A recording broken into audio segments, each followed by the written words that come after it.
May 2004, Virginia Beach. A fisherman spots something floating at the edge of the Chesapeake Bay. A suitcase. Black, fully sealed.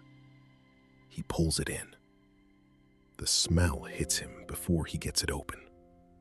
Inside, human remains. Cut, wrapped in black garbage bags, packed like luggage for a trip that was never meant to happen. Within days, 2 more suitcases surface, miles apart. Investigators confirm it. 1 body, 3 suitcases, hundreds of miles from home. And here's the detail that changes everything. The suitcases match. Not just the color, the brand, the model, the exact stitching on the zipper. They were a set. Whoever did this didn't panic. They planned. This is the story of Bill Maguire, a father, a Navy veteran, a man who just signed the papers on his family's first home, and the woman convicted of putting him into those 3 suitcases. This is the Suitcase murder case. William Maguire grew up in New Jersey. He served in the United States Navy. After his service, he built a civilian life around technology, working as a computer program analyst and teaching as an adjunct professor at the New Jersey Institute of Technology. People who knew him described Bill as energetic, social, always reachable, always on his phone or his BlackBerry, the kind of person who didn't disappear quietly. A wide circle of friends, a loud personality, a life that looked, from the outside, like it was building towards something good. His personal life hadn't been simple. 1 previous marriage to a woman named Marcy Polk, which ended. Then in 1999, Bill married again. Her name was Melanie Slate. She would become the most important and the most devastating presence in his entire life. Melanie Lynn Slate was born in Ridgewood, New Jersey in 1972. Suburban upbringing, Middletown High School South. A degree in math and psychology from Rutgers in 1994. A nursing diploma from the Charles E. Gregory School of Nursing in 1997. Within a few years, she was working at a fertility clinic in Morristown, New Jersey, a place where patients were couples desperate to become parents. Work that demanded compassion, discretion, precision. To everyone around her, Melanie looked like a success story. Educated, calm, capable. Exactly the kind of person you'd trust with something fragile. In 1999, Melanie and Bill married. They settled in Woodbridge Township, New Jersey. 2 sons followed. From the outside, an ordinary life. Melanie would later describe the early years as genuinely happy. She said they once wanted the same things. The best times, she said, came right after the wedding and after their first son was born. But by 2002, something had shifted, and Melanie had started something she kept completely hidden from Bill. At the fertility clinic, there was a doctor, a partner at the practice named Dr. Bradley Miller, married like Melanie. By the summer of 2002, the 2 of them had begun an affair. Private conversations, private arrangements, a relationship existing entirely in the space between their official lives. Miller would later testify they talked about a future together, about leaving their spouses, about building something new, a home, a life. Melanie said she was deeply in love with him, but she didn't plan to leave her marriage because of her children. Bill almost certainly had no idea any of this existed. By 2004, Melanie was caught between 2 worlds, 2 children, a husband, a secret relationship, and a tension that, according to the prosecution, was beginning to resolve itself in a very specific direction. Court documents would later show that prosecutors believed Melanie feared the financial and custody consequences of a divorce. The new house they just agreed to buy, a $500,000 commitment, represented in this theory not freedom, a tightening knot. Walking away meant splitting assets, fighting over children, explaining to everyone why the fertility nurse had been sleeping with the doctor down the hall. According to the state, Melanie concluded there was a simpler solution. Between April 11th and April 26th, 2004, someone used the Maguire's home computer to run a series of internet searches. How to commit murder, undetectable poisons, fatal insulin doses, chloral hydrate, state gun laws in Pennsylvania, sedatives, tranquilizers, Walgreens. Investigators retrieved these searches as evidence, not curiosity, not research, not coincidence, preparation. On April 26th, 2 days before Bill was last seen alive, Melanie drove across the state line into Pennsylvania. She walked into a gun shop, well-dressed, calm, professional. She bought a Taurus .38 caliber revolver using a Pennsylvania driver's license bearing her aunt's address. The shop owner remembered her specifically. She was the first nurse he'd ever sold a handgun to. The receipt also showed a second purchase, a $9.95 item.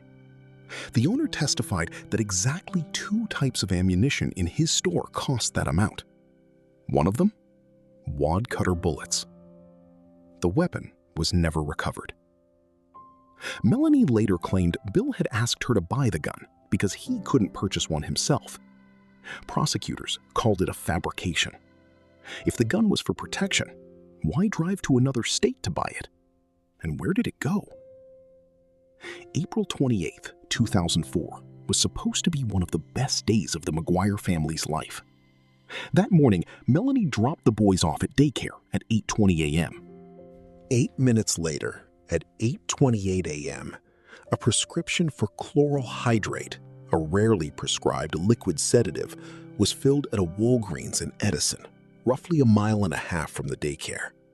The prescription was written in the name of one of Dr. Bradley Miller's patients. Miller denied ever writing it. A handwriting expert could neither confirm nor exclude Melanie as the forger. That afternoon, Bill and Melanie closed on their first family home, a $500,000 house, both their names on the paperwork. After the closing, Bill called the gas company at 5:37 p.m. to transfer service to the new address. At 5:44 and again at 5:59, he called 2 close friends to share the news. He was excited. He was making plans. After roughly 6:10 p.m. that evening, there was no record of Bill Maguire speaking to anyone again, except possibly Melanie. For a man who was constantly reachable, always communicating, whose BlackBerry was practically an extension of his hand, the silence was immediate and total. The morning after Bill disappeared, Melanie began telling a story. She said the night before, she and Bill had fought. She said he slapped her, choked her with a dryer sheet, stormed out saying he wasn't coming back. She said she locked herself in the bathroom with one of their sons and never saw him again. That same morning, an email went out from Bill's BlackBerry to 2 of his work supervisors, saying he was sick and wouldn't be in. One of those emails was sent to an address that Bill himself would have known was incorrect. Also on April 29th, Melanie contacted attorneys about divorce and went to the courthouse to seek a domestic violence restraining order. She came back the next day, stood before a judge, testified under oath that Bill had become physically abusive and that she had no idea where he could be found. That testimony, prosecutors would later argue, wasn't the behavior of a frightened, abandoned wife. It was the construction of a record, a story told to police, to the courts, to anyone who might come asking questions. When investigators began asking about Bill, Melanie offered a direction: Atlantic City. She told them Bill had a gambling problem suggested something involving gambling could explain his disappearance. Bill's Nissan Maxima was eventually found in Atlantic City at the Flamingo Motel. Surveillance footage showed the car arriving at 12:40 a.m. on April 30th. Too blurry to identify the driver. But a second vehicle nearby bore visual similarities to Melanie's Nissan Pathfinder. When Melanie learned that surveillance footage might exist, she told Dr. Miller what had actually happened. She said she'd driven to Atlantic City herself and moved Bill's car out of spite. Investigators checked with every cab company in the area. No record of anyone transporting Melanie back and forth between Atlantic City and Woodbridge or Edison that night. Then there was the Easy Pass. Melanie had apparently tried to avoid leaving toll records by paying cash during key trips. But Easy Pass records still showed activity near Atlantic City. After a detective specifically asked her about those records, Melanie called Easy Pass customer service and disputed two charges, less than $1 each. She disputed them after law enforcement mentioned them. Prosecutors said she wasn't trying to recover the money. She was trying to erase the record. On April 30th, Bill's phone records showed a call, 1 minute long, placed to his best friend. To make it look like Bill was still alive on April 30th, to push the timeline forward, to buy time. On May 5th, 2004, a suitcase was found floating near Virginia Beach. Inside, human legs, wrapped in black industrial garbage bags, sealed with adhesive tape. On May 11th, a second suitcase, a torso, a head. On May 16th, a third, arms. One person, 3 suitcases, more than 300 miles from Woodbridge, New Jersey.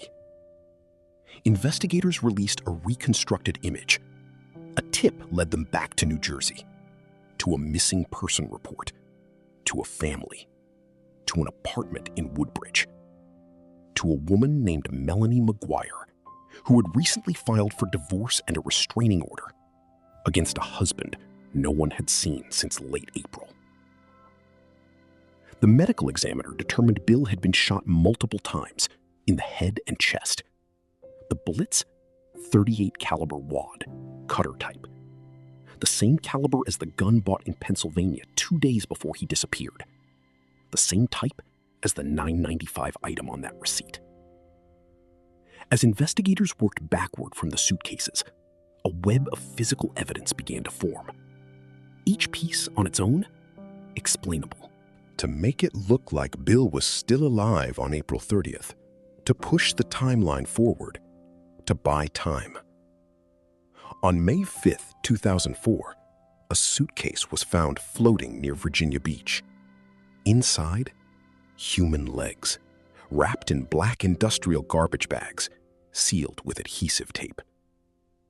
On May 11th, a second suitcase, a torso, a head. On May 16th, a third, arms. One person, 3 suitcases, more than 300 miles from Woodbridge, New Jersey. Investigators released a reconstructed image. A tip led them back to New Jersey, to a missing person report, to a family, to an apartment in Woodbridge, to a woman named Melanie Maguire, who had recently filed for divorce and a restraining order against a husband no one had seen since late April. The medical examiner determined Bill had been shot multiple times in the head and chest. The bullets, .38 caliber wad, cutter type. The same caliber as the gun bought in Pennsylvania 2 days before he disappeared. The same type as the $9.95 item on that receipt. As investigators worked backward from the suitcases, a web of physical evidence began to form. Each piece on its own, explainable. Together, a pattern that was very difficult to argue away. The garbage bags wrapping Bill's remains were black industrial bags sealed with tape. When Melanie later moved out of the Woodbridge apartment, she packed Bill's clothing in similar bags. Police recovered those bags from someone who had helped her move.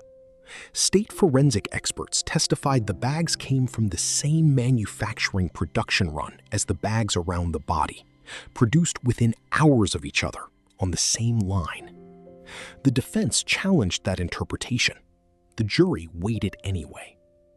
A blanket found in the suitcases was a medical-style linen stamped HC, a company supplying linens to medical offices across New Jersey. A representative testified the fertility clinic where Melanie worked had been a client since 2001, receiving approximately 100 such blankets per week in April 2004. A hair found in one suitcase was identified by DNA as potentially Melanie's. Small cut hairs on the adhesive tape included one matching Bill's DNA and one matching Melanie's. Microscopic particles of human tissue were found on the front floor mats of Bill's own car. DNA matched the tissue to Bill. A medical examiner testified it came from deep skin layers, the kind not shed in ordinary daily life. Prosecutors argued someone involved in the dismemberment had entered that car afterward, transferring particles on their shoes. Melanie Maguire's trial began in March 2007. It was enormous. 64 prosecution witnesses, 16 defense witnesses, 21 experts, hundreds of exhibits, 23 days of testimony. The prosecution had no confession, no eyewitness, no murder weapon. What they had was accumulation. The gun purchase 2 days before Bill disappeared. The internet searches for poisons and murder methods. The forged prescription filled the morning of the last day. The fake sick day email. The staged phone call. The moved car. The disputed toll charges. The matching garbage bags. The medical blanket. The DNA evidence. And a motive. 2 years of a secret affair with a married doctor. And the prospect of losing everything in a divorce. The defense hammered the gaps. No blood in the apartment. No neighbors who heard a gunshot or a saw. No recovered murder weapon. An alternate theory involving gambling debts and outside enemies. They argued Melanie was a small woman who could not realistically have done this alone. After 3 days of deliberation, the jury convicted Melanie on April 23, 2007. Guilty of first-degree murder, possession of a firearm for an unlawful purpose, desecration of human remains, perjury. They acquitted her on counts tied to anonymous communications, separating the evidence, rejecting what they didn't find proven. On July 19, 2007, Melanie was sentenced to life in prison, plus a consecutive 5-year term for perjury. Under New Jersey's No Early Release Act, her parole eligibility date is May 20th, 2073. She would be approximately 100 years old. Bill's 2 sons, who lost their father to murder and their mother to prison, were placed in the custody of Bill's sister, Cindy Legosh. There's one detail that gets buried in almost every summary of this case, and it may be the most unsettling thing in the entire court record. The prosecution never claimed Melanie acted alone. The appellate court opinion explicitly notes the state's theory allowed for an unidentified accomplice. According to prosecutors, Melanie likely had help cutting Bill's body into sections with a reciprocating saw and knife, wrapping the remains, and loading 3 suitcases into a vehicle. No accomplice was ever identified. No accomplice was ever charged. If Melanie Maguire committed this crime, and a jury decided unanimously that she did, then there is at least one other person who almost certainly knows what happened inside that apartment on the night of April 28, 2004. Someone who has watched the documentaries, the news coverage, the made-for-TV movie. Someone who knows what the jury never heard. that person has never come forward. The accomplice theory also explains the forensic gap the defense leaned on hardest. If two people cleaned an apartment carefully over several hours, the absence of trace evidence becomes more plausible, not less. And then there's Dr. Bradley Miller. He cooperated with investigators. He wore a wire. He testified against Melanie. He was never charged. Prosecutors found no evidence connecting him to the crime. That's the official conclusion. But by the prosecution's own theory, Miller was the reason Bill Maguire was killed. He walked out of the courthouse a free man, while Melanie began a sentence that ends, statistically, at age 100. Bill Maguire closed on his first home on April 28, 2004. He called his friend. Melanie Maguire has maintained her innocence for nearly 20 years. She tutors fellow prisoners, runs meditation groups, writes for a prison newsletter. She won't be eligible for parole until 2073. The murder weapon was never found. The crime scene was never confirmed. The accomplice, if there was one, was never identified. And Bill's two sons grew up without a father, without a mother, with a story that only gets darker the deeper you go into it. If this case left you with questions, comment below. Subscribe for more cases like this. Real people, real cases. Questions that don't have clean answers.